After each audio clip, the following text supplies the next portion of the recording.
मुलांनो, आज आपण 10th लेसन बघणार आहोत. ह्युमन सेटलमेंट्स म्हणजेच मानवी वस्ती.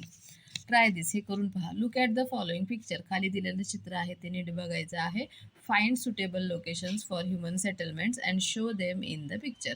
तर आता मानवी वस्ती कुठे कुठे होऊ शकते, म्हणजे माणूस कुठे कुठे राहू शकतो, त्या जागा तुम्हाला दाखवायच्या आहेत.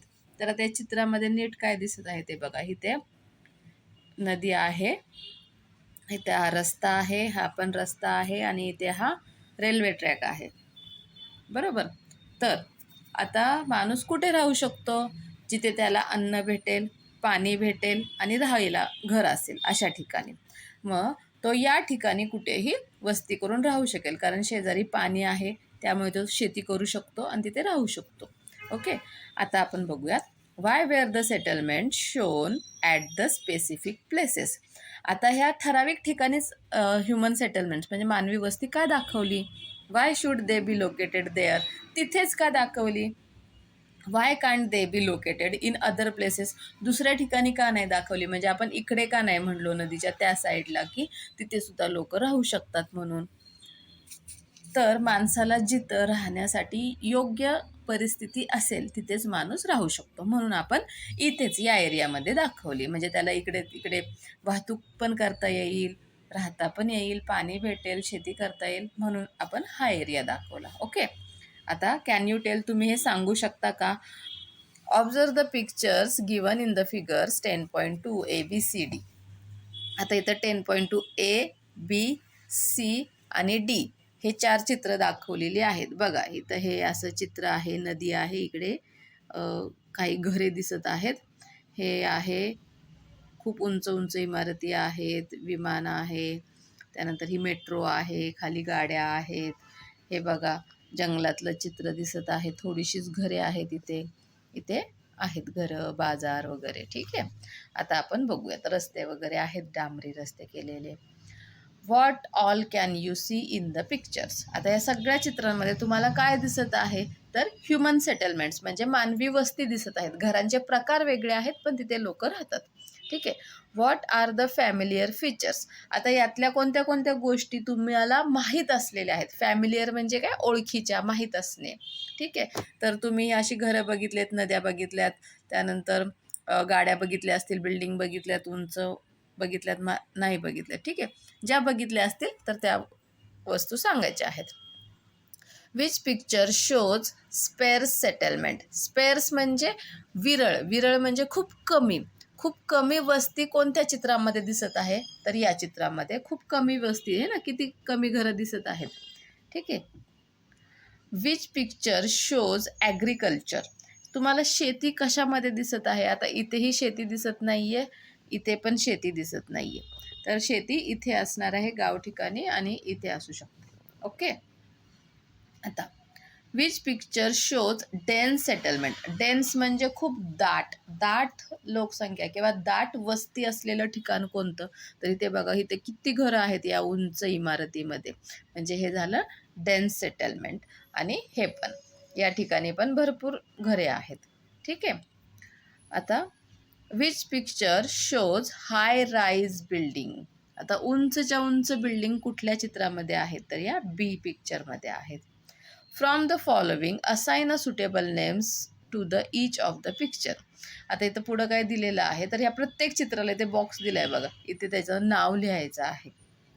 ओके, तर रुरल सेटलमेंट, रुरल म्हणजे गावाकडचं वस्ती. त्यानंतर ट्रायबल हॅमलेट म्हणजे आदिवासी वस्ती.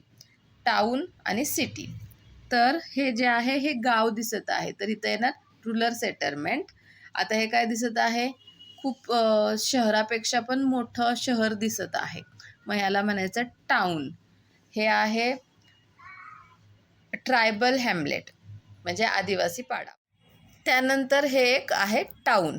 ओके, आता आपण बघूयात. Arrange the pictures according to the level of development in the settlements. आता मानवी वस्त्यांमध्ये कशी कशी प्रगती केली गेली त्यानुसार त्या चित्रांना आपल्याला काय करायचं आहे? अरेंज करायचं आहे. तर सगळ्यात पहिले माणूस असा राहत होता, ट्रायबल हॅमलेटसारखा जंगलामध्ये. ठीक आहे, तर हे येणार फर्स्ट. त्याच्यानंतर गावं निर्माण झाली, गावे तयार झाली, हे येणार सेकंड. त्याच्यानंतर गावांचं झालं टाऊन, हे येणार थर्ड, आणि मग त्याच्यानंतर त्याची झाली सिटी, हे येणार फोर्थ. समजलं. आता आपण जॉग्राफिकल एक्सप्लेनेशन बघूयात, म्हणजेच भौगोलिक स्पष्टीकरण बघूयात. Human settlements flourished at places with favourable geographic conditions such as availability of water, a conductive climate, fertile land etcetera. म्हणजे जिथे लोकांना राहण्यासाठी ज्या भौगोलिक परिस्थिती जिथली चांगली असेल तिथं लोक वस्ती करून राहू लागले. म्हणजे मानवी वस्ती करण्यासाठी भौगोलिक परिस्थिती महत्त्वाची आहे. जसं की अवेलेबिलिटी ऑफ वॉटर म्हणजे पाण्याची उपलब्धता, तिथे पिण्यासाठी तर पाणी पाहिजे. कंडक्टिव्ह क्लायमेट म्हणजे तिथलं वातावरणसुद्धा चांगलं पाहिजे. फर्टाईल लँड म्हणजे सुपीक जमीन पाहिजे, म्हणजे तिथे शेती करता येऊ शकते. In the early settlements, the occupations of the people were dependent on the locally available natural resources. तर सुरुवातीच्या काळामध्ये लोक ज्या ठिकाणी राहायचे तिथे आजूबाजूला जे नॅचरल रिसोर्सेस आहेत, नैसर्गिक स्रोत आहेत, त्याच्यावरती त्यांचं जे ऑक्युपेशन आहे, धंदा आहे, व्यवसाय आहे, तो डिपेंड असायचा, अवलंबून असायचा. This gave rise to separate settlements of people engaged in a particular occupation. आणि त्याच्यामुळे एका एका पर्टिक्युलर जर धंदा लोक करत असतील तर त्याच्यामुळे ते लोक सेपरेट राहू लागले. For example, people along the sea coast are engaged in fishing. म्हणजे समुद्रकिनारी जे लोक राहायचे तर ते मासेमारी करून राहू लागले. म्हणजे their settlements became fishing hamlets, कोळीवाडा. आणि मग त्यांची जी वस्ती आहे त्याला कोळीवाडा म्हणू लागले. फॉरेस्ट ड्वेलर्स और tribal people use forest produce for their livelihood. म्हणजे आता जंगलात जे राहणारे लोक आहेत, म्हणजे वन प्रदेशामधली जी लोक आहेत, ते जंगलामध्ये ज्या गोष्टी म्हणजे फळे असतील, फुले असतील, कंदमुळे आहेत, मध आहे, असं जे म्हणजे निसर्गापासून त्यांना जे भेटेल तर ते विकून त्यांचा उदरनिर्वाह करू लागले. They live in forest area in tribal hamlets, आदिवासी पाडाच. आणि मग ते जंगलामध्ये राहत असत म्हणून त्यांना ट्रायबल हॅमलेट्स म्हणजेच आदिवासी, आणि त्यांची जी वस्ती आहे तर त्या वस्तीला आदिवासी पाडा असं म्हटलं जायचं. Agriculture is practised in fertile areas. जिथं सुपीक जागा असेल तिथे शेती केली जायची. Farmer families build their houses in or near their fields. म्हणजे शेतकरी लोक आहेत जे शेती करायचे ते शेतामध्ये किंवा शेताच्या आजूबाजूला घर बांधून राहायला लागले. दिस सेटलमेंट्स ग्रॅज्युअली ग्रो बिगर. आणि हळूहळू ते जे शेतकऱ्यांच्या ज्या वस्ती आहेत त्या वाढू लागल्या. The settlements where the original occupations of the majority of the people are based on natural resources are called rural settlement. मानवी वस्ती जिथे लोकांचे जे मूळ स्थानिक व्यवसाय आहेत ते नॅचरल रिसोर्सेस म्हणजे नैसर्गिक साधन संपत्तीशी जोडलेले असतील त्याला रूरल सेटलमेंट्स म्हणजेच ग्रामीण वस्ती असं म्हटलं गेलं. Agriculture, fishery etcetera are some of this occupations. तर त्याचंच उदाहरण द्यायचं तर शेती, मासेमारी हे आहेत. With the passage of time other associated occupations also develop gradually in these rural settlements. मग या ग्रामीण वस्तींमध्ये शेती, मासेमारी या व्यतिरिक्त जसजसा वेळ पुढे गेला, जसजसा काळ गेला तर त्याच्यामध्ये अजून दुसरे उद्योगधंदेसुद्धा डेव्हलप झाले, त्यांची प्रगती झाली. As a result people from surrounding areas migrate and settle there leading to and increase in the rural population. आणि मग जिथे उद्योगधंदे जास्त झाल्यामुळे आजूबाजूची जी लोकं होती ती त्या एरियामध्ये येऊन राहू लागली आणि अशा प्रकारे मग ग्रामीण वस्ती आहे तर त्याच्यामध्ये वाढ झाली. Houses are built and different localities are developed for the growing population. आणि मग या वाढत्या लोकसंख्येसाठी घरं बांधली गेली, अजून वेगवेगळ्या सोयी आहेत त्या त्यांना पुरवल्या गेल्या. Importance of secondary and tertiary occupations increases. The proportion of people engaged in primary occupations declines. मग हळूहळू ज्या दुय्यम किंवा तृतीय स्थानचे जे धंदे होते, व्यवसाय होते, त्यांचं महत्त्व वाढत गेलं आणि जो मेन व्यवसाय होता तर तो कमी होत गेला. त्यात असणारी लोकं आहेत ती कमी होत गेली. This process lead to the transformation of rural settlements into urban settlement. आणि अशा प्रकारे मग ग्रामीण वस्तींचं रूपांतरण ह्या शहरी वस्तीमध्ये झालं. Due to religious, historical, commercial, educational and administrative reasons and also due to tourism the original settlement may transform in to an urban one. तर धार्मिक, ऐतिहासिक, व्यापारी, शैक्षणिक या इतर सर्व कारणांमुळे किंवा तिथलं पर्यटन वाढल्यामुळे जी ओरिजिनल सेटलमेंट होती, जी मूळ वस्ती होती, तर तिचं रूपांतर शहरांमध्ये झालं. If the population and the necessary amenities increase on a large scale, the urban areas grow in to metropolitan cities. जर आता लोकसंख्या, आता शहरामधली सुद्धा लोकसंख्या वाढली आणि त्यांना जे लागणाऱ्या ॲम्युनिटीज आहेत, म्हणजे ज्या सोयी आहेत, त्यासुद्धा खूप मोठ्या प्रमाणावरती वाढल्या, तर मग ही जी शहरे आहेत, तर त्यांचं रूपांतरण म्हणजे नगरांचं रूपांतरण महानगरांमध्ये होतं. आता हे बघा, हे मेट्रोपॉलिटन सिटी आहे. म्हणजे आता आपल्या शहरामध्ये नॉर्मली गाड्या असतात, बसेस असतात, पण मेट्रो, एरोप्लेन, तर हे सगळं मेट्रोपॉलिटन सिटीमध्ये म्हणजे महानगरांमध्ये आपल्याला बघायला मिळतात. कॅन यू टेल, तुम्ही हे सांगू शकता का? Observe figure 10.3 and discuss the following questions. आता पहिल्यांदा आपण ही जी फिगर आहे 10.3, अ टाईप ऑफ सेटलमेंट बघूयात. ठीक आहे, इथं काय दिसत आहे? हा रस्ता आहे. इथे बघा, हे ए दिलेलं आहे, ही नदी किनारी घरे आहेत, बरोबर. ही बी दिलेलं आहे, ही रस्त्याच्या कडेला आहेत, आणि हे सी आहे ते वरती थोडं डोंगरामध्ये आहे. Okay. What are the differences between the human settlements at A and B. तर ए आणि बी इथे तुम्हाला काय चित्रांमध्ये फरक दिसत आहे? ह्युमन सेटलमेंट्समध्ये काय फरक दिसत आहे? तर इथे मानवी वस्त्या बघ जास्त आहेत, इथे काय आहेत? कमी प्रमाणामध्ये आहेत. What is the difference between the settlements at B and C. आता बी अँड सी, आता हे रस्त्यालगत आहे, हे रस्त्यापासून लांब आहे, इथे खूप आहेत, इथे कमी आहेत. इथे पण हे नदी शेजारी आहेत, ह्या रस्त्याच्या कडेला आहेत. Where do you find less than 2 houses. तर 2 पेक्षा कमी घरे कुठे आहेत तुम्हाला? इथे सी मध्ये आहेत. In what type of settlement do you live. तुम्ही कुठे राहता, कुठल्या प्रकारच्या सेटलमेंट्समध्ये राहता? तर आपण नदी किनारी किंवा रस्त्याच्या कडेला असतील अशा प्रकारच्या सेटलमेंट्समध्ये राहतो. Make friends with maps. आता इथे एक मॅप दिलेला आहे. ओके, ही इंडेक्स आहे बघा. तर हे जे असं स्क्वेअर आहे की नाही, ते सेटलमेंट्स आहेत. हे दिसत आहेत का? हे सेटलमेंट्स आहेत, हे स्क्वेअर. त्यानंतर हे असे लाईन आहेत, 2 लाईन, ते आहेत रोड्स. हे आहेत रोड. ओके, अशी जी लाईन आहे ती आहे रेल्वे. हे बघा, ही आहे रेल्वे ट्रॅक. हे आहे ते आहे कॅन्टॉर. तर कॅन्टॉर म्हणजे समोच्च रेषा, म्हणजे एकच उंची असलेली जागा जोडणारी रेषा. ठीक आहे. आणि हे आहे, हे ब्ल्यू आहे, ती आहे रिव्हर म्हणजे नदी. Observe figure 10.4 and answer the following questions. आता याच्यावरून आपल्याला खालील प्रश्नांची उत्तरं द्यायची आहेत. Name some of the settlement shown in the map. या मॅपमध्ये कोणकोणत्या सेटलमेंट्स दाखवलेल्या आहेत? इथे बघा, पुखरण आहे, त्याच्यानंतर इथे ही BM408 आहे. आता हे जरा बाहेरच्या देशातले नावं वेगवेगळी आहेत. ही सेटलमेंट आहे, ही सेटलमेंट आहे. ठीक आहे. त्याच्यानंतर इथे आहे BM468. कुमकुआ ही एक सेटलमेंट आहे. ओके, तर ह्या सगळ्या सेटलमेंट्सची नावं आहेत. Which of the settlements in the map are in scattered form. आता स्कॅटर्ड म्हणजे विखुरलेल्या, एकमेकांपासून लांब असलेल्या. आता स्कॅटर्ड फॉर्ममध्ये कुठल्या आहेत? बघा, ह्या सगळ्या सेटलमेंट एकत्र आहेत, है ना. इथं हे एकत्र आहे, पण थोडं जर तुम्ही इकडे बघितलं, आता ही जी आहे कुमकुआ, तर ही काय आहे? स्कॅटर्ड आहे, एकमेकांपासून थोडी लांब अशी ही सेटलमेंट आहे. या आपण सगळ्या स्कॅटर्ड सेटलमेंट्स आहेत. ठीक आहे. How are the houses in the settlements along the roads arranged. आता रस्त्याच्या कडेला जी घरे आहेत, तर त्या सेटलमेंट्स कशा आहेत? हे बघा, ही आता हा रस्ता आहे. ह्या रस्त्याच्या कडेला जी घरं आहेत ती कशी आहेत? अशी एका लाईनमध्ये आहेत. दिसत आहेत तुम्हाला?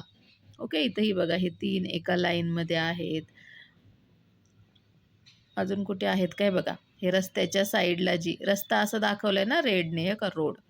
ओके, तर इथं ह्या सेटलमेंट्स अशा एका लाईनमध्ये आहेत, तर त्याला म्हणतात linear settlements. Okay. In which settlements are the houses close together. What could be the reason behind this density. आता कोणत्या सेटलमेंट्समध्ये घरं एकमेकांच्या जवळ आहेत? तर इथं ही जर सेटलमेंट बघितली, तर इथे काय आहेत, घरे एकमेकांच्या जवळ आहेत आणि त्याचं कारण काय आहे? इतके तिथं घनदाट लोकं का राहतात? तर तिथे बघा, इथे काय दिसत आहे, ह्या सेटलमेंट्सच्या शेजारी इथे हॉस्पिटल आहे, इथं मार्केट आहे. ओके. तर लोकांना राहण्यासाठी ज्या त्यांच्या सोयी आहेत, त्याच जिथे-जिथे उपलब्ध असतील, तिथे लोकं जास्त प्रमाणात राहतात. म्हणजे हॉस्पिटल जवळ आहे, मार्केट जवळ आहे, शाळाही जवळ असेल, यामुळे त्या भागामध्ये राहणाऱ्या लोकांची संख्या ही जास्त असते. Okay. Can you now classify the settlements on the basis of these patterns? आता या पॅटर्नवरून तुमच्या लक्षात येत आहे का, की कोणकोणत्या प्रकारच्या सेटलमेंट्स असतील? आपण आत्तापर्यंत बघितलेल्या सेटलमेंट्सनुसार आपल्याला एक तर माहीत आहे स्कॅटर्ड सेटलमेंट. स्कॅटर्ड म्हणजे एकमेकांपासून लांब असलेल्या अशा. ओके. आता ह्या ज्या एकमेकांच्या जवळ आहेत ना, तर त्याला म्हणतात न्यूक्लिएटेड सेटलमेंट्स. म्हणजे इथं पाणी, अन्न आणि ज्या सोयी आहेत, जसं हॉस्पिटल आहेत, दवाखाने किंवा शाळा, हे जे जवळ असेल तेव्हा तिथं न्यूक्लिएटेड असतात आणि रस्त्याच्या कडेला ज्या असतात त्या कशा असतात? लिनियर असतात. ओके. तर या 3 टाइपच्या आपण सेटलमेंट्स बघितलेल्या आहेत. After considering various settlements, we realize that people settle down in different geographical conditions and adopt themselves to the conditions in the region. आता आपल्याला याच्यावरून एक लक्षात आलं, की एखाद्या ठिकाणी असलेली जी भौगोलिक परिस्थिती आहे, म्हणजेच तिथली जे जसं वातावरण आहे, त्यानुसार तिथं लोकं सेटल डाऊन होतात, वस्ती बनवतात आणि तिथल्या परिस्थितीशी ते जुळवून घेतात. Patterns of human settlements evolve in accordance with the natural conditions. तिथली जी नैसर्गिक परिस्थिती असते त्यानुसार मग मानवी वस्तीचे पॅटर्न्स ठरतात. म्हणजेच त्या स्कॅटर्ड असतील, न्यूक्लिएटेड असतील का लिनियर असतील, हे तिथल्या नैसर्गिक परिस्थितीनुसार ठरत असतं. In this lesson we are going to study the major patterns of human settlements and the reasons behind them. या लेसनमध्ये आपण यातले जे मुख्य पॅटर्न आहेत ह्युमन सेटलमेंटचे, मानवी वस्त्यांचे मुख्य पॅटर्न्स जे आहेत ते आपण बघणार आहोत आणि त्यामागे काय कारणे आहेत हे देखील बघणार आहोत. Geographical explanation. आता भौगोलिक स्पष्टीकरण बघूयाचं.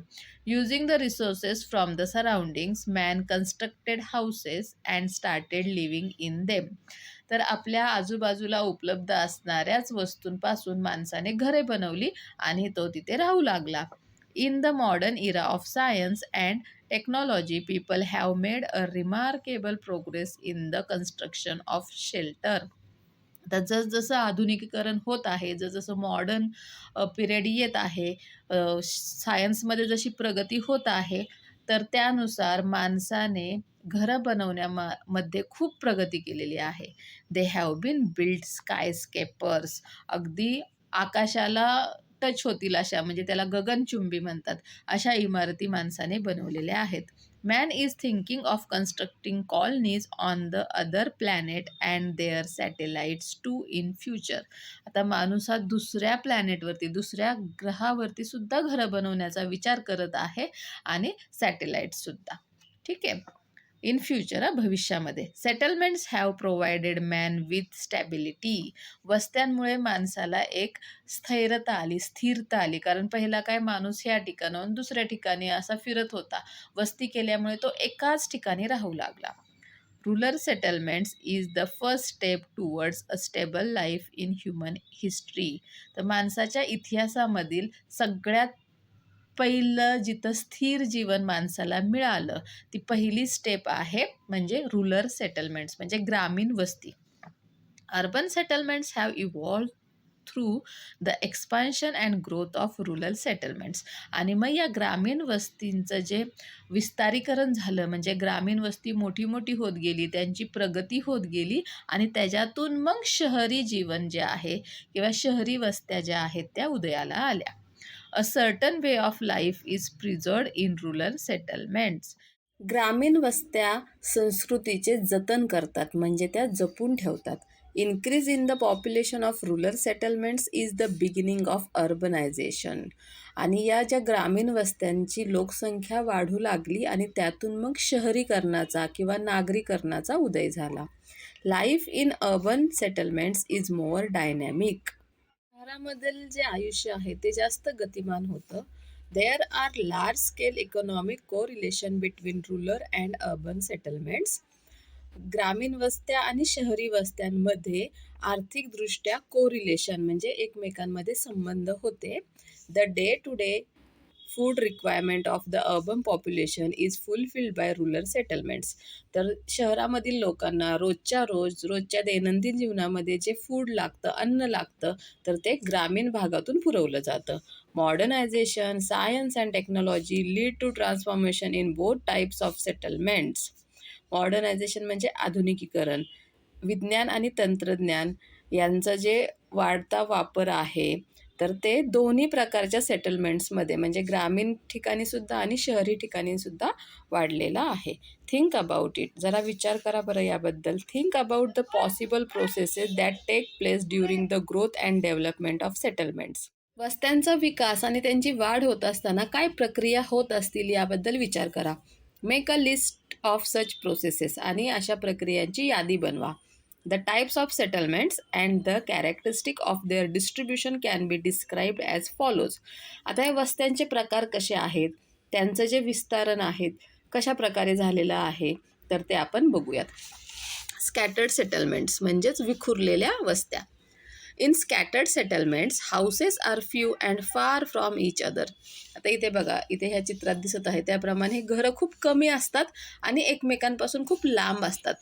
Generally such settlements are found in the areas of high relief, dense forest, grasslands, hot deserts and extensive agricultural land. तर या प्रकारच्या वस्त्या आपल्याला उंच सखल भागामध्ये, घनदाट जंगलामध्ये, गवताळ प्रदेश, वाळवंट किंवा मोठं कृषी क्षेत्र असतं अशा ठिकाणी बघायला भेटतात. आता कॅरेक्टरिस्टिक बघूया, त्यांची वैशिष्ट्ये. Distance between scattered settlements can be clearly seen. अशा प्रकारच्या वस्त्यांमधलं जे अंतर आहे घरांमधलं ते आपल्याला सहजपणे दिसून येतं.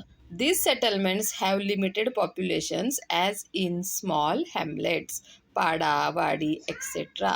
आता इथे राहायला लोक खूप कमी असतात, तर त्याला आपण पाडा, वाडी असंही म्हणतो. Facilities and services in this settlements are not adequate. इथे असणाऱ्या लोकांसाठी ज्या सोयीसुविधा आहेत, तर त्या पुरेशा प्रमाणात नसतात. As this settlements are closer to nature, they are free from pollution. आता हे सगळं निसर्गाच्या सानिध्यात लोक राहत असतात, त्याच्यामुळे तिथे अजिबात प्रदूषण नसतं.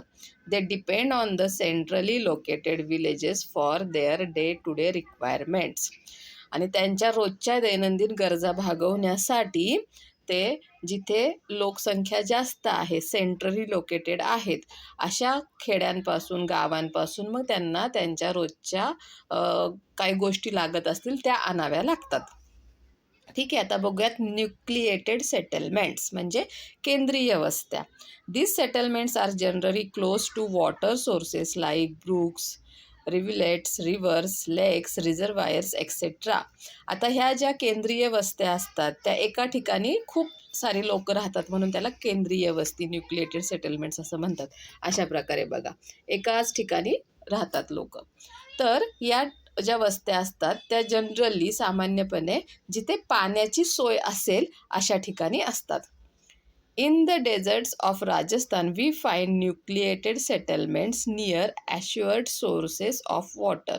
आता जिथे वाळवंट आहे राजस्थानमध्ये, त्या ठिकाणी सुद्धा जिथे पाण्याची सोय असेल अशा ठिकाणी या वस्त्या असतात. fertile plains, transport hubs, and mining centers, commercial centers often lead to the development of these types of settlements.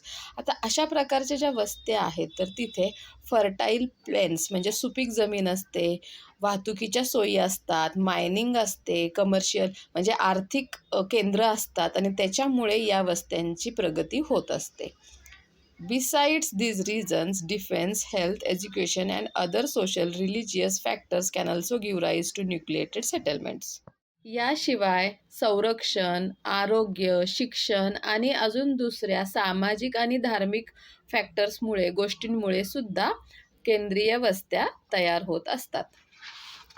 आता आपण याची कॅरेक्टरिस्टिक वैशिष्ट्ये बघूयात. इथे बघा, इथे दाखवले आहेत, ह्या न्यूक्लिएटेड सेटलमेंट्स आहेत. In this settlements houses are close together. अशा प्रकारच्या वस्त्यांमध्ये घरे जवळजवळ असतात. Social services are available in this settlements. सगळ्या ज्या सोयीसुविधा असतात त्या इथे उपलब्ध असतात. As these settlements develop in certain places over certain periods of time, they attain particular shapes. या वस्त्या एकाच ठिकाणी खूप वर्षांपासून असतात, त्याच्यामुळे त्याला एक विशिष्ट आकार मिळालेला असतो. Roads are narrow in the old parts of this settlements. या वस्त्यांमधील जे जुने जागा आहेत त्या तिथले रस्ते हे अरुंद असतात. People from different caste, religions, races and ideologies live together in this settlements and hence they have a better social life. वेगवेगळ्या जाती, धर्म, पंथ, विचार यांची लोक एकत्र राहत असल्यामुळे तेथील सामाजिक जीवन हे चांगले असते. आता आपण बघूयात लिनियर सेटलमेंट्स. लिनियर सेटलमेंट्स म्हणजे एका रेषेमधील असणाऱ्या वस्त्या.